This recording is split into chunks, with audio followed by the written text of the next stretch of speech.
அனைவருக்கும் வணக்கம். இப்போ நம்ம பெரிய தகப்பன் நம்மாழ்வார் இயற்கை வேளாண் பண்ணை மேல அகலங்கன் கிராமம், குத்தாலம் வட்டம், மயிலாடுதுறை மாவட்டம். இங்க பாத்தீங்கன்னா நம்ம ஒரு 6 வருடங்களுக்கு மேல 7வது வருடமா பாரம்பரிய முறையில இயற்கை விவசாயம் செஞ்சு வரும்.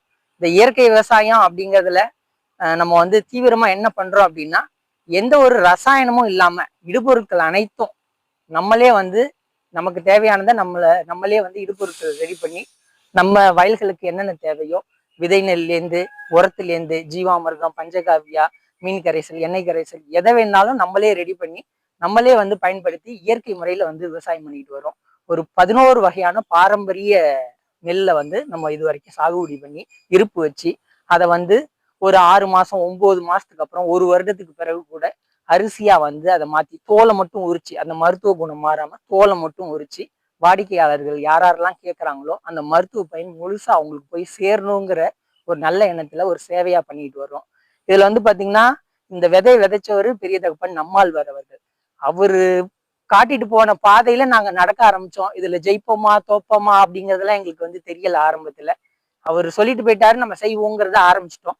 அதுக்கப்புறம் இப்ப தற்காலத்துல பாத்தீங்கன்னா, அரியலூர்ல மகேந்திர எம் மணிவாசன் ஒரு வேளாண் ஆய்வாளர் இயற்கை விவசாயம் அப்படிங்கறத எப்படி பண்ணணுங்கிறத அனுதினமும் தினம் காலையில அவரு கேள்வி பதில் நிகழ்ச்சியில அவரால் முடிஞ்சதை மக்களுக்கு சேவையா சொல்லிட்டு வர்றாரு. அவர்கிட்டேருந்தும் நாங்க பயிற்சி எடுத்துக்கிட்டு எங்க வயலுக்கு தேவையான இடுபொருள் எதுவா இருந்தாலும் நாங்களே ரெடி பண்ணிட்டு வெறும் புண்ணாக்கு கரைசல், எண்ணெய் கரைசல், அதுக்கப்புறம் பாத்தீங்கன்னாக்கா உங்களுக்கு மீன் கரைசல், இந்த மாதிரி இயற்கையான முறையில கரைசல்கள்லாம் ரெடி பண்ணி ஆட்டு எருவு, மாட்டு எருவு இதுகளை மட்டும் பயன்படுத்தி பசுந்தாள் உரங்களை பயன்படுத்தியிருக்கோம். இதுங்களை மட்டும் பயன்படுத்தி நம்ம எந்த ஒரு செயற்கையும் பயன்படுத்தல. இதுதான் நம்மளோட பண்ணையோட ஹைலைட்டு.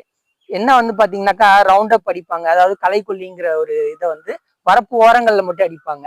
அதெல்லாம் நம்ம எதுவுமே பயன்படுத்துறது கிடையாது. ஆட்களை வச்சுக்கிட்டு ஓரத்தை சுத்தம் பண்ணிட்டு வயல்ல எந்த ரசாயனமும் இல்லாம அரிசியை கொண்டுட்டு போய் மக்கள்கிட்ட சேர்க்கிறோம். இதுதான் நம்மளோட சேவையா செஞ்சுக்கிட்டோம். சேவையா செய்யணும்னு இதை செஞ்சுக்கிட்டு இருக்கோம். நம்ம ஒரு 11 வகையான அரிசி இது வரைக்கும் உற்பத்தி பண்ணி நேரடியா எங்களோட பண்ணையிலேருந்து நேரடியா பயனாளர்களுக்கு நேரடியா கொண்டுட்டு போய் சேர்க்கிறோம். இதுல முதல் ரகம் பாத்தீங்கன்னா கருப்பு கவுனி, அடுத்த ரகம் பூங்காறு, கருங்குருவை, ரத்தசாலி, மைசூர் மல்லி, மணி சம்பா, ஆத்தூர் கிச்சடி சம்பா, மாப்பிள்ளை சம்பா, அதுக்கப்புறம் தூய மல்லி, இந்த மாதிரி பாரம்பரிய ரகங்கள், இழுப்பப்பூ சம்பா, இந்த மாதிரி பாரம்பரிய ரகங்கள் எல்லாத்தையும் உற்பத்தி பண்ணி இருப்பு வச்சு நேரடியா யாரெல்லாம் ஒவ்வொன்றுத்துக்கும் ஒவ்வொரு மருத்துவ பயன் இருக்கும், நமக்கே தெரியும். அந்த மருத்துவ பயன்லாம் நம்மளோட வாடிக்கையாளர்களுக்கு அமுச்சு விட்டு அவங்களுக்கு என்ன தேவைன்னு சொல்றாங்களோ அதை கொரியர் மூலியமாவோ நேரடியாவோ இல்ல அவங்களே நம்ம பண்ணையில வாங்கிக்கிற மாதிரியும் நம்ம நியாயமான விலையில கொடுத்துக்கிட்டு இருக்கோம். தொடர்ந்து பல நல்ல ஆதரவு நமக்கு கிடைச்சிக்கிட்டே இருக்கிறதுனாலதான் இதை செய்ய முடியுது. ஆரம்பத்துல கிட்டத்தட்ட ஒரு 3 வருஷம் ரொம்ப கஷ்டமா தானங்க இருந்தது.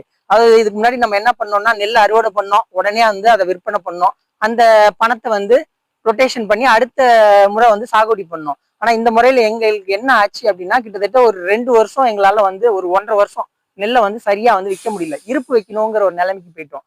இருப்பு வைக்கணுங்கும் போது அந்த 1.5 வருஷத்துக்கு சாகுபடிக்கு தேவையான காஸ்ட் அந்த பொருளாதாரத்தை அதுல இருந்து எடுக்க முடியல.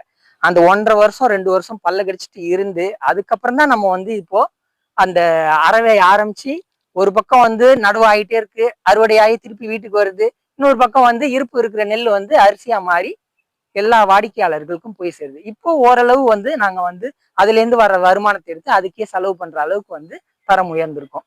இதுக்கு காரணம் எங்களோட வாடிக்கையாளர்கள் தான். இந்த இயற்கைக்கு எங்கேயோ ஒரு பிள்ளை எவனாவது ஒருத்தன் பண்ணிட்டு இருப்பான் இயற்கையா பண்றோன்ட்டு, அவனை தேடி கண்டுபிடிச்சு ஆதரவு கொடுக்குறாங்க இல்லையா. நம்மாழ்வார் சொல்லிட்டு போயிட்டாரு, நம்ம எல்லாம் பண்ணிட்டோம். அந்த ஆதரவு கொடுக்கறதுனால இன்னைக்கு நம்ம எல்லாம் இந்த விவசாயத்துல திறம்பட செயல்பட்டுக்கிட்டு இருக்கோம். இதோட விடக்கூடாது, இன்னும் அடுத்த லெவலுக்கு கொண்டுட்டு போகணும். யாரையும் சார்ந்து இருக்கக்கூடாதுங்கிறது தான் நம்மளோட எண்ணமே.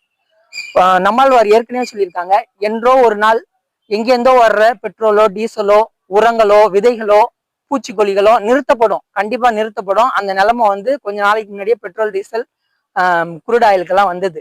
அதே மாதிரி உணவுப் பொருட்களுக்கும் தட்டுப்பாடு வரலாம், வராமலும் இருக்கலாம். ஆனா என்னைக்கோ ஒரு நாள் அந்த நிலைமை வரும்.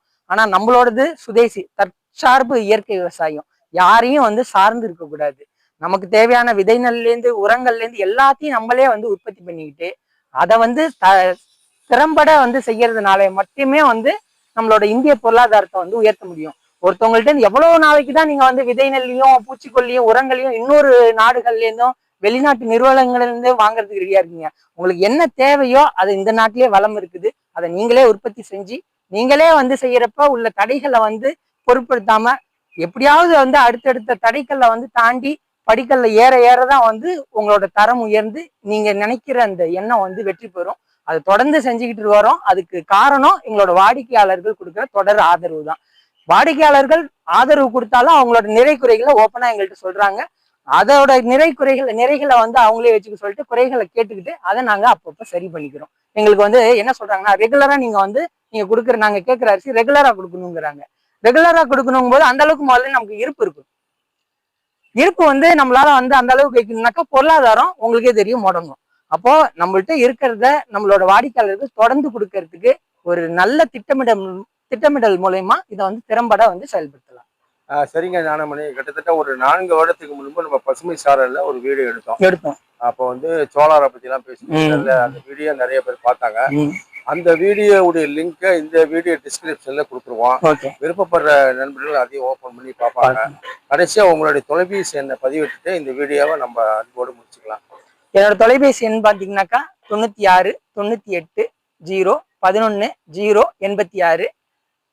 நீங்க எந்தவித சோலார் மூலயமா நீர் இறைக்கிறதுக்கான சந்தேகங்கள், இயற்கை விவசாயத்துல உள்ள சந்தேகங்கள் எது கேட்டாலும், அரிசி மெயினா வந்து உங்களோட இல்ல சுப நிகழ்ச்சிகளுக்கு உங்க இல்ல நிகழ்ச்சிகளுக்கு என்னாவது அரிசி வந்து மொத்தமா தேவைப்பட்டாலோ, இல்ல உங்களுக்கு வீட்டுக்கு இந்த அரிசி வந்து எனக்கு மாசம் மாசம் இவ்வளவு வேணும்னு தேவைப்பட்டாலும் ஒரு தொகுப்பா கொடுக்குறேன். நான் வந்து ஒரு அரிசி மட்டும் கொடுக்கல, கிட்டத்தட்ட வந்து ஒரு தொகுப்புன்னு எடுத்துக்கிங்கன்னா 10-11 அரிசி கொடுக்குறேன். எல்லாம் 2 கிலோ 3 கிலோ 5 கிலோன்ட்டு. அதுவே வந்து பாத்தீங்கன்னா ஒரு 20-25 கிலோ கொண்ட தொகுப்பு பையா தான் கொடுக்குறேன். அப்படி கொடுக்கும்போது எல்லா விதமான சத்துக்களுக்கும் வந்து உதாரணத்துக்கு பூங்கார் வீட்டுல உள்ள பெண்கள் அனைவரும் சாப்பிடணும், மாப்பிள்ளை சம்பா வீட்டுல உள்ள ஆடவர்கள் அனைவரும் சாப்பிடணும், கருங்குருவை கருப்பு கோணி இதெல்லாமே வந்து பெரியவங்க எல்லாருமே சாப்பிடணும். அப்ப இதுல 2 கிலோ இதுல 3 கிலோ அப்படின்னு வந்து நம்ம தொகுப்பா கொடுக்கும்போது நல்ல ஆதரவு இருக்கு. என்னன்னா இந்த இளைய பருவத்துல உள்ளவங்களை அந்த அரிசியை வந்து நல்ல தரமான அவங்களுக்கு பிடிச்ச மாதிரி உணவா செஞ்சு கொடுத்துட்டாங்கன்னா கருப்பு கவுனியை கூட சின்ன பசங்க கூட நல்லா சாப்பிடுறாங்க. ஏன்னா அது வேகிறதுக்கு நிறைய டைம் எடுத்துக்கும். ஏன்னா அதுக்கு மேல உள்ள லேயர் அதிகமான தடிமண் இருக்கும், அது வேகிறதுக்கு டைம் எடுத்துக்கும் தான். அதை எப்படி செய்யணும்னு வந்து ஒவ்வொரு வீட்டுல உள்ளவங்களும் தெரிஞ்சுக்கிட்டு செஞ்சு பசங்களுக்கு கொடுத்தாங்கன்னா பசங்க கூட இந்த அரிசி எல்லாம் நல்லா சாப்பிடுவாங்க. ஏன்னா நிறைய பேர் வீட்டுல எங்க பசங்க இதை சாப்பிட மாட்டாங்க, பசங்களுக்கு இந்த அரிசி கொடுங்க எங்களுக்கு இந்த அரிசி கொடுங்க அப்படின்னு கேட்குறாங்க.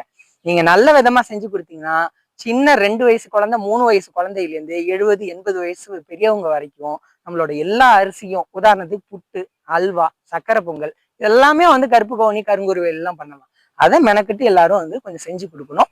ஸோ இந்த ஆதரவை தொடர்ந்து எல்லாரும் எங்களுக்கு கொடுக்குறாங்க. உங்களுக்கு தேவையானதை வந்து முன்கூட்டியே எங்களுக்கு தெரியப்படுத்தினாங்கன்னா நாங்க எங்க வேணாலும் இந்தியா ஃபுல்லா அனுப்பிச்சு விட்டுட்டு இருக்கோம். நன்றி.